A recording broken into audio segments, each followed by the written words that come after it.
5.18이라는 것은 엄연한 근대사의 한 역사적인 사건이고 이 역사적인 사건에 대한 평가는 다르게 나눌 수가 있습니다. 네. 여러 가지 입장과 견해에 따라서 또 새로운 증거가 나오면은 그 역사적인 사실이 재평가되는 것이 역사의 살아있음을 우리가 반증해 주는 것이고요. 네. 그런데 이 자체를 발언을 못하게 한다거나 예. 또는 입을 막는다면 예. 이게 어떻게 표현의 자유가 보장된 현대 민주주의 사회라고 할 수 있을까? 그렇죠. 그러니까 이게 바로 한 기원전 3세기의 진시황의 분서갱류, 뭐 자기 마음에 들지 않는 그래서 법과 정치를 많이 내세웠는데 그 당시에 육아 정치, 뭐 이렇게 네. 시경 이런 그런 그 글들을 내세우고 진시황의 강압 정책에 대해서 반대하는 유학자들에 대해서는 구덩이를 파서 바로 생매장시켜버리고 네. 그런 그 유학 서적들을 불태워버리는 네. 이런 상황들이 아까 말한 그 여가부의 그런 규제 또는 네. 승인 사이트에 대한 차단 네. 또는 그 5.18 발언에 대한 지나친 규제 예. 그러니까 발언을 잘못한 부분이 좀 있다고 봐요. 네. 그런 부분은 사과를 하거나 네. 팩트로서 반론을 제기해서 예. 바로 잡아보면 됩니다. 예. 그러니까 언론의 자유가 보장된 21세기 문명사회, 특히 OECD 선진국가라고 하는 대한민국에서 그렇습니다. 그런 발언 자체를 못하게 막는다는 것은 이건 민주국가가 아닌 아까 제가 말씀드렸다시피 어떻게 조선시대에 그렇습니다. 왕정의 네. 큰 왕의 깃털 또는 네. 기분을 상하게 하는 네. 그런 발언들이어서 뭐 그런 건지 하여튼 이 나라는 법과 제도가 살아있는 법치국가라고 그렇게 외치던 사람들 아닙니까? 그래서 그 사람들이 촛불을 들고 자유민주주의 체제를 수호하겠다고 네. 그렇게 해서 촛불을 들어서 전 정권을 탄핵했고 대통령 2명을 구속시킨 나라인데 네. 그 사람들이 오히려 정권을 잡고 보니까 더 심한 정도로 정말 네. 아까 앞에 제가 말씀드린 것처럼 김태우, 신재민, 손혜원, 손석희, 문다혜 이런 이슈를 다 파묻은 그럼요. 네. 이러한 사람들에 나타나는 공통적인 점이 뭐냐? 네. 불법 비리 의혹들입니다. 그렇습니다. 정말 촛불을 들고 정말 과정은 공정하고 네. 결과는 아주 깨끗하다고 예. 정의롭다고 네. 그렇게 주장했던 사람들이 집권한 것이 맞나 싶을 정도로 예. 더 펄펄 썩은 냄새가 나는 네. 정말 비리가 많은 것 같은 이러한 체제인데 그래서 우리가 알고 봤더니 사람은 결코 어느 누구도 부패나 죄로부터 자유로운 사람이 없어요. 어느 네. 정부도 마찬가지입니다. 예. 과거 어느 정권도 이런 네. 부패가 없었던 적이 없었습니다. 그런데 문재인 정권은 마치 박근혜 정권을 탄핵할 때 자기들은 아주 정의로운 정권, 네. 깨끗한 정권, 착한 정권. 그 예. 초기에 언론을 생각해 보십시오. 예. 테이크아웃 잔에 커피를 마시고 커피도 권위적으로 먹지 않고 예. 종이컵에 경례를 거닐면서 넥타이만 메고 그랬습니다. 소탈한 소통을 하고 그랬습니다. 구내 식당에서 대통령이 줄을 서서 식판을 들고 예. 밥을 떠먹는 예. 그런 이미지를 만들었지 않았습니까? 예. 그런데 그런 이미지가 다 어디 갔습니까? 그러니까 그건 그렇습니다. 포장되어 있는 이미지고 그 뒷면을 보니까 예. 정말 민간인을 사찰하고 예. 그 다음에 국고에 4조 원이나 되는 네. 적자 국채를 발행해가지고 전 정권에게 네. 적자가 많았다는 것을 계상시키려고 했던 거고 네. KTNG 사장이나 서울신문 사장을 정권에서 마음대로 바꾸려고 했던 거고 네. 그리고 이제 환경부 블랙리스트라고 해서 지금 그것도 밝혀져 가지고 장관에 대한 압수수색 네. 등등이 나오지 않습니까? 예. 그러니까 그 환경부 산하에 있는 기관들 이게 과거에 박근혜 정권 때 혁정 예술인에 대해서 작품과 또는 예. 작가에 대해서 지원하는 것을 예. 선별적으로 한다고 그렇게 네. 블랙리스트라고 해서 이 사람들이 공격을 하고 결국은 탄핵시켰고 그랬죠. 장관과 대통령 비서실장을 구속시키지 않았습니까? 그랬죠. 그런데 지금 이 환경부 장관은 네. 환경부 산하에 있는 단체에서 문재인 정권에 들어서서 사람 자리 바뀌어야 되는데 예. 그 사람들 자리를 내보내려고 예. 블랙리스트를 만들었다고 해서 지금 예. 압수수색에 들어가고 이런 것들을 보면 예. 정말 앞 정권과 정말 예. 비교되지 않을 정도로 더 많이 부패한 것 같아. 아까 네. 뒤에 이야기가 좀 되겠습니다만 네. 김경수 전 도지사, 지금 도지사죠. 경남도지사의 네. 것만 해도 그렇지 않습니까? 그렇죠. 이런 것들을 종합적으로 보면 예. 문재인 정권에 대한 비리는 네. 정말 차고 넘치고 예. 상을 이루는 것만 같은데 어쩌여 대한민국 언론들은 예. 문재인 정권이 못하는 것은 그렇게 숨기고 잘한다 좋다라고 그야말로 문비의 증가를 부르고 있는가. 그렇죠. 이게 오늘 문재인 정권의 부패하는데 결정적인 역할을 하고 있는 것이 장악된 언론들이 그렇습니다. 권력을 견제하지 않고 있기 때문에 그렇습니다. 이 권력이 절대 권력은 절대 부패한다고 하지 않습니까? 그렇죠. 정말 견제하는 세력이 없으니까 마음대로 네. 하는 거 아니겠습니까? 네. 그래서 이러한 상황이 오게 됐는데 대통령이 언론을 껴안고 언론과 손을 잡고 언론 그거 아십니까? 옛날에 2017년 5월 9일 날 그 대통령 선거가 있었죠. 네. 4월 27일 날 예. 문재인 당시 더불어민주당 후보와 예. 언론 민주노총 산하에 있는 언론노조 네. 아까 제가 131개라 그랬는데 예. 그 대표 집행부 수십 명과 문재인 대통령이 네. 그 협약을 맺었습니다. 네. 협약을 그러니까 두 정책 협약을 맺어서 이제 서로가 이렇게 도와주고 이렇게 예. 하자는 이렇게 맺었거든요. 네. 생각해 보십시오. 그게 말이 되는 소리입니까? 언론이 어떻게 그렇죠. 유력한 대권 후보와 정책 협약을 맺습니까? 맞습니다. 언론은 예. 대권 후보뿐만 아니라 대통령이 된 사람들 견제하고 비판해야 됩니다. 그렇습니다. 그거 했다고 예. 그렇게 그 앞에 박근혜 전 대통령에 대해서는 그렇게 무자비하게 비판하지 않았습니까? 아니 현직 대통령, 즉 살아있는 대통령이었던 네. 2016년 박근혜 대통령에 대해서 네. 10월 24일 날 JTBC에서 태블릿 PC가 처음 네. 공개되고 난 뒤에 한 4개월 동안 네. 거의 매일 박근혜 전 대통령에 대해서 부정적이고 아주 왜곡된 내용들을 그렇습니다. 그리고 뒤에 밝혀진 것 중에 상당수가 가짜인 내용들을 그렇습니다. 그러니까 뭐 차은택 그다음에 고영태, 최순실, 정유라 뭐 각가지 장시호 이런 사람들을 등장시켰어. 박근혜 대통령에 대한 부정적인 이미지. 나중에는 뭐 비아그를 먹었다. 그 세월호 7시간 동안 수술을 했다. 올림머리를 했다. 예.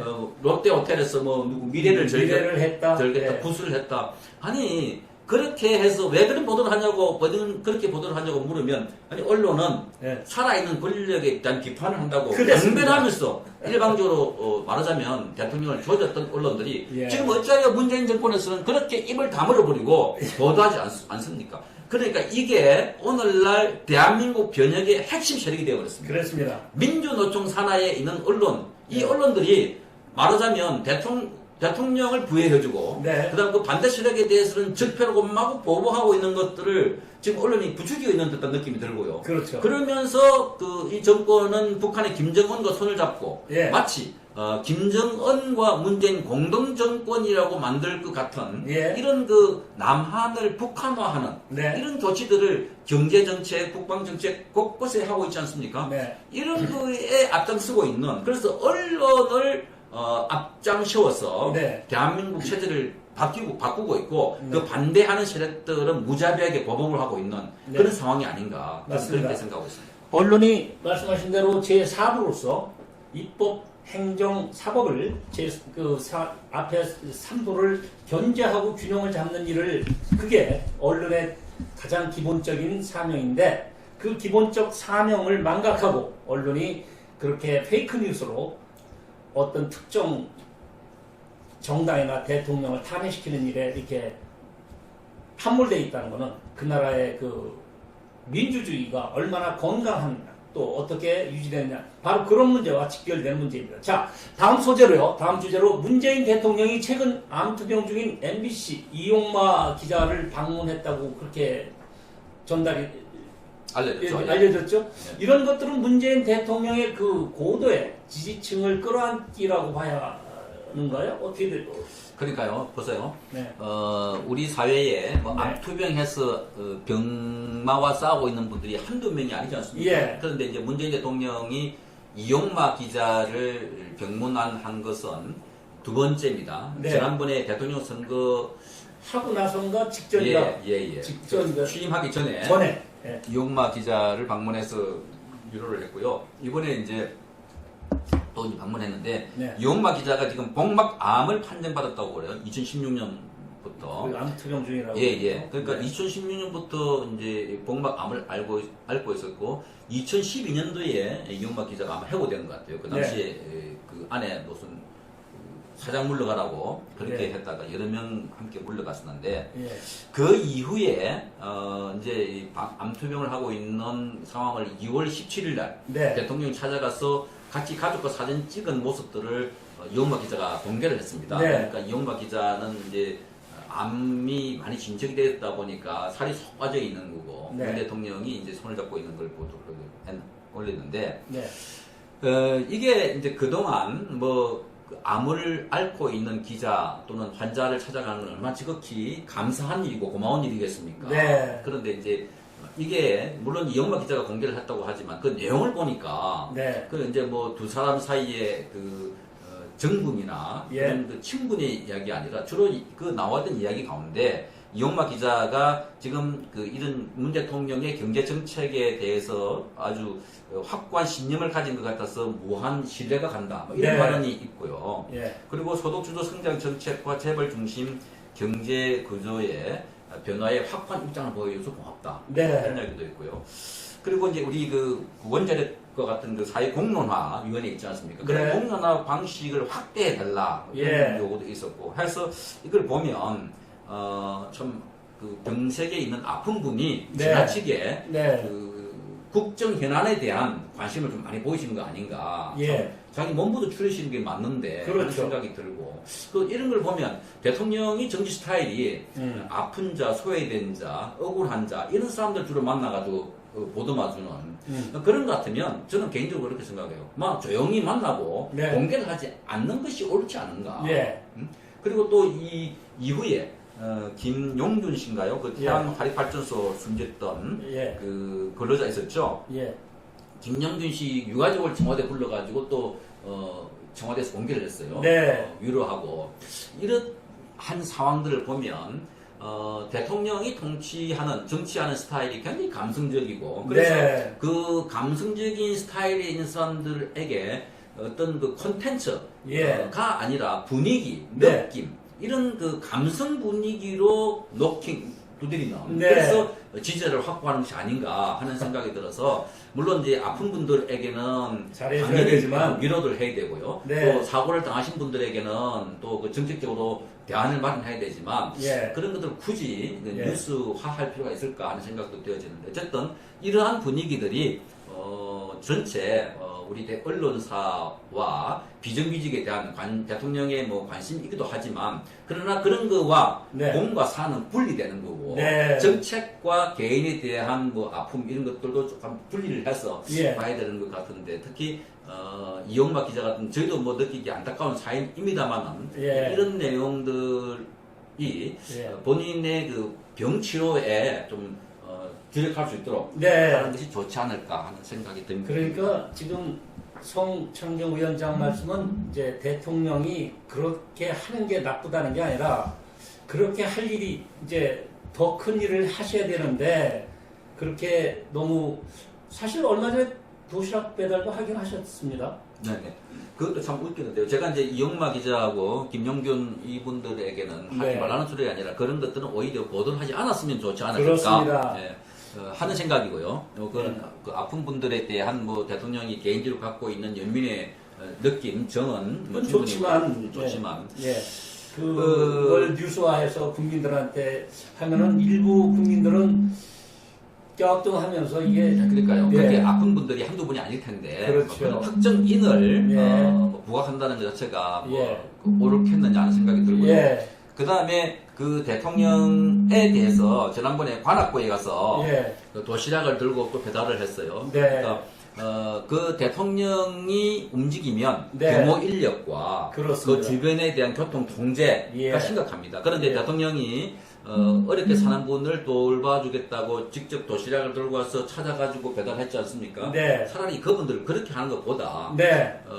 그 어려운 사람들이 자력으로 일어날 수 있도록 네. 규제를 없애고 경제를 살리고 기업을 살려서 네. 전체 나라의 경제 부흥이 돼서 네. 말하자면 발전에 소외되는 사람이 없도록 하는 것이 더 중요하고 네.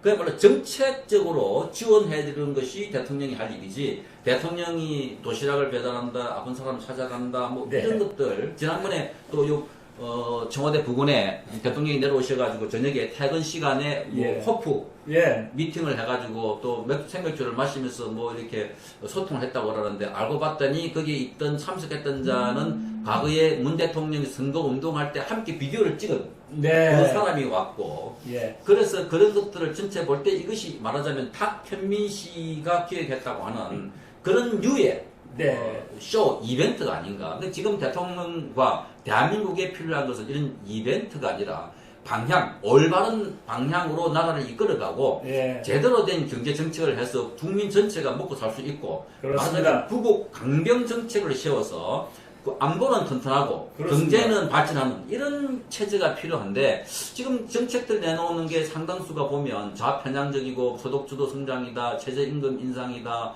그리고 각 대기업마다 규제다 이런 것들을 보면 나중에 이 나라가 어디로 갈 것인가? 네. 정말 우리나라가 사회주의 체제로 가는 것이 아닌가? 걱정하고 우려하는 사람들이 굉장히 많습니다. 그렇습니다. 아시겠지만 예. 남미의 베네수엘라가 단지 선거에 의해서 차베스라는 또는 마두로라는 이런 대통령이 바뀌었을 뿐인데 국민의 20, 30%가 지금 해외로 떠나고 있고 그 1년에 그 제대로 먹지 못해서 체중이 10kg 이상 빠졌다고 하는 네. 이런 상황이 왔는데 다른 나라들은 지금 뭐 소련을 포함한 동구 구라파에 있던 이 공산주의 체제는 무너진데도 불구하고 대한민국에 있는 좌파들은 거꾸로 가고 있는 것이 아닌가 네. 하는 생각이 듭니다. 네. 이제 그럼 다음 주제는 이제 우리 이해찬 대표로 한번 넘어가 보죠. 이해찬 대표가 김경수 지사 석방을 좀 압박하고 있는데 이것은 어떻게 보시나요? 이것도 사실 네. 뭐 이해찬 대표뿐만 아니라 네. 잘 아시겠지만 김경수 지사의 재판이라는 것은 네. 드루킹과 문재인 대통령을 연결한 사람이 김경수 같아. 네. 그래서 그 재판 결과로서는 드루킹과 김경수가 공모해서 예. 이른바 그 킹크랩이라는 네. 아주 그 매크로 장치를 이용해서 무려 네. 그 88만여 예. 건의 불법 댓글을 달아서 예. 선거에 활용했다. 네. 그래서 그 선거가 무효가 아닌가, 네. 불법 대선이 아닌가 하는 네. 이야기가 나오고 있고 그 과정에 그 김정숙 여사가 뭐 경인선으로 가자 하고 외쳤던 것 등등을 보면 예. 이 사건은 단순하게 댓글 조작했다고 해서 네이버의 업무를 방해한 혐의로 지금 징역 2년 선고받았지만 네. 내용을 뜯어다 보면 네. 대한민국 선거판을 뒤흔들었던 예. 그래서 요즘 선거라는 것은 뭐 여론 정치 아닙니까? 그렇죠. 여론에 의해서 이제 어떤 후보의 정책이 났고 또 그 정책에 관한 기사가 나올 때 여론을 보고 또 그 후보의 평가를 보고 예. 댓글을 보고 주로 이제 판단을 많이 하게 되는데 네. 그 댓글을 기본적으로 조작하고 예. 왜곡시켰다는 것은 여론을 조작하고 왜곡시켰다는 이야기가 아니겠습니까? 네. 그런 걸 보면 네. 심각한 여론 조작이고 이건 선거 방해 행위였다. 네. 이렇게 봐질 때 김경수 지사의 징역 2년형 선고와 법정 구속은 다른 사안과 비교해 볼 때 특히 원세훈 전 국정원장이 40여만 건의 댓글 조작으로 인해서 구속돼서 그 징역 4년을 선고받지 않았습니까? 네. 거기에 비하면 턱없이 부족한 거예요. 네. 그리고 드루킹 일당에게 어떤 자리를 제공해 주겠다. 네. 뭐 그래서 오사카 총영사, 센타이 총영사 등등 하고 있고 다시 이제 어제 그제 그 판결문을 보니까 네. 드루킹 일당이 재벌 기업에 관한 내용들을 제시를 했고 그 내용이 문재인 대통령의 연설에 그대로 반영이 됐고 네. 네이버와 대림산업 등 해서 재벌 기업 몇 군데를 M&A 적대적 M&A로 인수를 하겠다. 네. 뭐 이런 이야기들을 보면 황당할 정도의 예.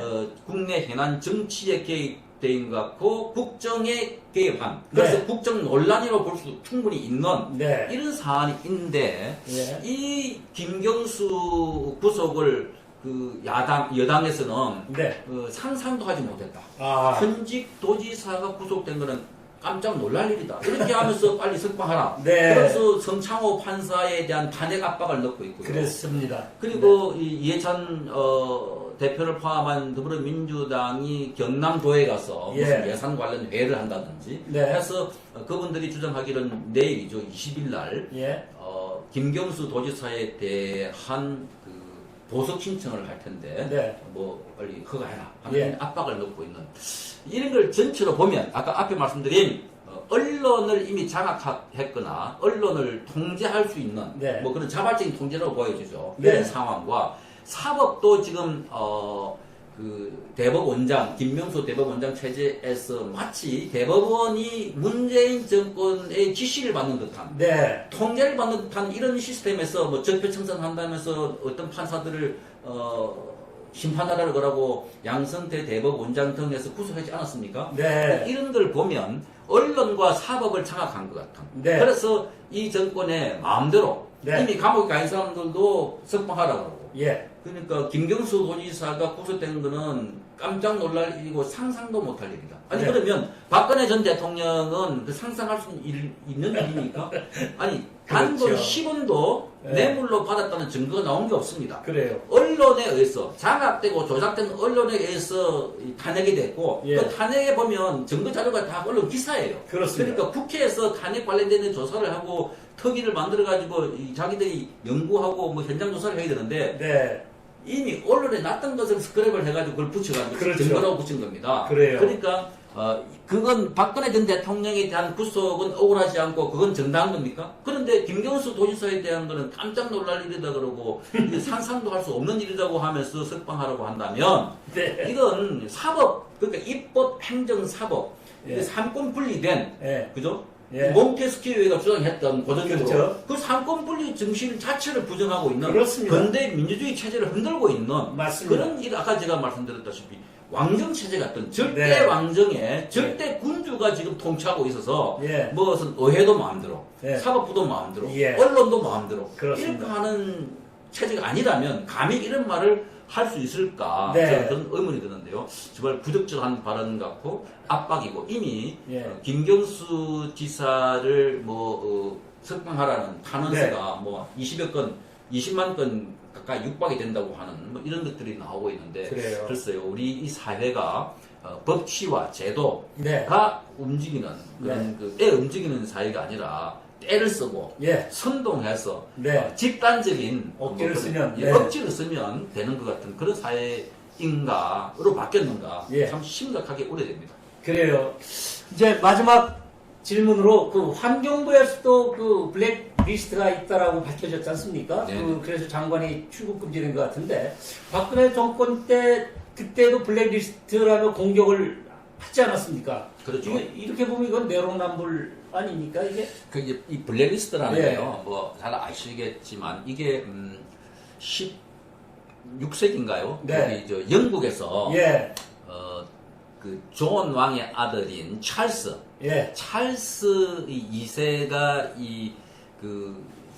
처형을 당했어요. 영국의 혁명 때. 예, 처형을 당하고 난 뒤 그 아들인 제임스 2세가 네, 다시 왕이 되고 난 뒤 그 보복한다고 예. 우리 아버지를 목을 벤 사람들 이름을 가져와라 해서 예. 이제 그 명단이 아마 블랙리스트였다고 예. 알려지는데 어쨌든 이 블랙리스트라는 용어 자체가 그 말씀드린 이유가 정말 그 법적 용어도 아니고 네. 감성적인 용어예요. 아 그렇군요. 예. 그러니까 이 박근혜 대통령 때 그 당시에 대통령 탄핵할 때 결정적인 것 중에 하나가 블랙리스트였는데 이 네. 블랙리스트라는 것이 뭐냐면 국가 예산은 제한되어 있는 데다가 예술가들을 지원하는 네, 금액은 제한되어 있는데 대상은 많고 그래서 그렇죠. 이를테면 100명의 그 예술가들에게 지원을 해야 되는데 네. 뭐 한 500명이 왔다. 예, 그러면 그 중에 몇몇 사람들을 제외시키고 그렇죠. 어떤 사람들은 이제 그 기준에 의해서 주지 않습니까? 네, 이제 제외됐던 사람들을 우리를 블랙리스트로 한다. 뭐 예. 그 이제 이유가 다 있죠. 뭐 예. 이렇게 좌파다. 그렇습니다. 뭐 이렇게 그 중에 제가 한두 가지 과거 기사를 보니까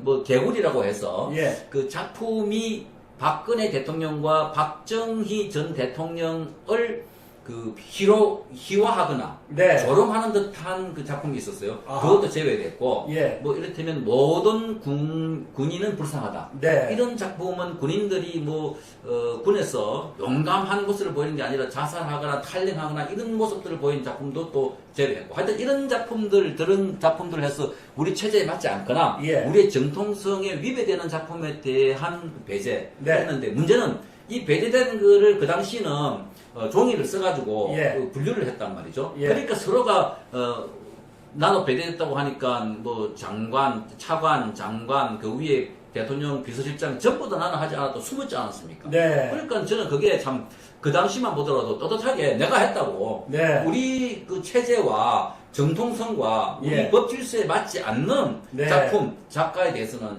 지원할 수 예. 없다. 라고 네. 하면 되는데 그걸 마치 뭐 잘못한 것처럼 그렇게 네. 했던 건데 지금 어떻게 했냐고 하냐면 그때는 작품에 대한 지원, 선별 지원 이런 게 문제가 됐었는데 지금은 아예 환경부 산하에 있는 단체 많지 않습니까? 뭐 그렇죠. 국립공원, 네. 관리공단이라다 뭐 여러 가지 있는데 그 임원들에 대한 그 사퇴 종용 네. 그걸 하기 위해서 예. 명단을 작성해가지고 이제 했다는 겁니다. 네. 그렇게 이제 제가 알고 있는데 그러한 명단이 알려지니까 이 명단의 자체가 블랙리스트였고 그게 전 환경부 장관인 김은경 장관의 자택까지 네. 압수수색했다고 합니다. 네. 그러니까 과거 정권에서는 그 특정 문인에 대한 네. 또 작가에 대한 지원 여부가 문제가 됐다면 지금은 아예 사람을 배제시키기 위한 블랙리스트. 아. 그게 이제 저는 언론사에도 지금 횡행하고 있다고 봐지는 것이 예. KBS와 MBC의 이런 블랙리스트가 정말 그 드러내놓고 하는 블랙리스트 아닌가. 말하자면 MBC에도 아까 누구죠? 이용마 기자가 네. 이제 해직이 되고 그래서 대통령이 아픔을 같이 한다고 네. 하면서 했는데 그래서 대통령이 그 당시에 해직 기자들을 만나서 약속을 하기를 이제 해직 기자들 복직시켜 준다 했거든요. 네. 그런데 그 기자들은 다 복직됐어요. 예. 과거에 해직됐던 기자들. 그런데 MBC 그 최성호 사장이 들어오는 이후에 네. 제가 알기로는 그 적폐청산 기구인 MBC 정상화위원회를 통해서 예. 과거 정권에서 뭐 일했던 기자, PD 등 해서 무려 16명을 해고했습니다. 네. 해임했습니다. 그러면 자기들과 뜻이 맞는 자기들과의 정파적이나 또는 인연적으로 코드가 맞는 사람들은 해지시켜주고 네. 자기들과 뜻이 다른 사람들은 이 해고해버리는 네. 이런 상황들을 네. 어떻게 우리가 이해를 해야 됩니까? 그렇죠. 마찬가지로 네. 그 방송사에 네. 지금 과거에서 과거 정권 때 또는 그 MBC와 KBS가 파업을 할 때 네. 언론 노조 소속 노조원들이 파업을 할 때 동조하지 않았던 기자와 PD들 예. 이 사람들에 대해서 지금 보직을 제대로 주지 않는다든지 예. 또는 한직을 보냈다든지 예. 앵커 선발에서 배제한다든지 이런 예. 비난이 워낙 많습니다. 그렇죠. 그러니까 이게 바로 블랙리스트가 아닌가. 그러니까 과거 박근혜 정권에서의 블랙리스트는 은밀하게 예. 숨어서 했다면 지금은 예. 과감하게 드러내놓고 하고 예. 있는 거 아닌가. 네. 이런 상황을 볼 때 이 정권이 너무나도 네. 오만하고 예. 정말 도도하게 예. 지금 교만을 부리고 있다. 예. 저는 그렇게 보고 있습니다. 시청자 여러분, 저희 VOK의 저녁 종합 뉴스를 잘 시청하셨습니까? 여러분의 의견을 댓글로 남겨주십시오. 오늘 성창경 KBS 공영노조위원장 모시고 아주 유익한 시사 대담을 보내드리게 돼서 저도 기쁩니다. 저희 뉴스에 이어서 월드뉴스, 김경애 교수의 월드뉴스가 이어져서 방송되겠습니다. 채널을 고정하시고 월드뉴스를 시청해 주시면 감사하겠습니다. 오늘 좋은 말씀 감사합니다. 월드뉴스 시청하시겠습니까? 네. 애청자 아니신가요, 원래? 예. 예. 자, 여러분, 다음 시간까지 안녕히 계십시오. 감사합니다.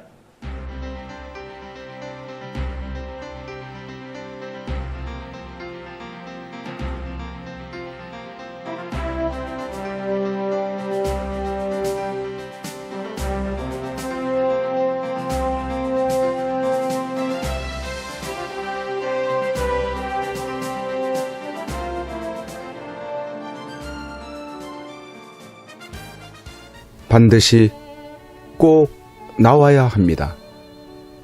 대한민국 역사상 가장 깨끗한 대통령입니다. 어쩌면 이 겨울이 구치소에서 보내는 마지막 계절이 될지 모릅니다. 대통령께서 이 마지막 겨울을 지탱케 할 유일한 방법 중 한 가지는 태극기 집회도 아닙니다. 대통령을 위한 법적 싸움도 아닙니다. 그렇다고 세계를 향한 구명 호소도 아닙니다.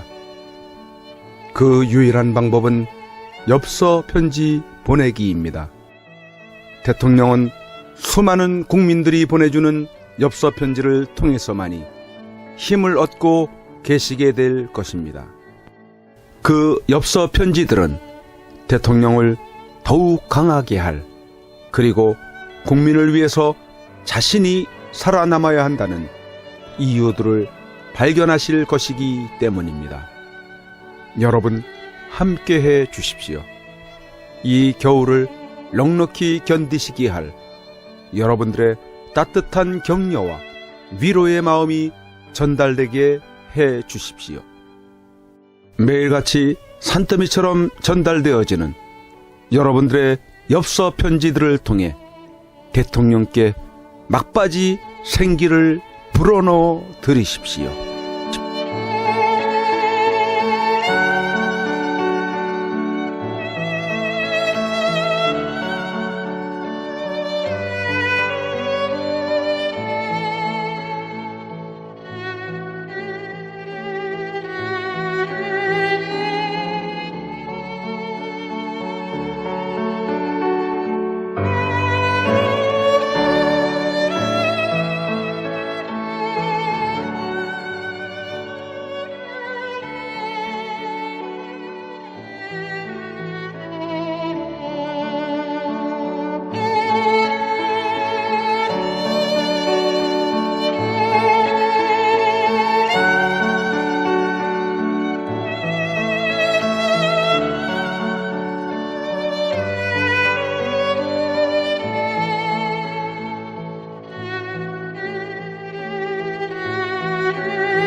고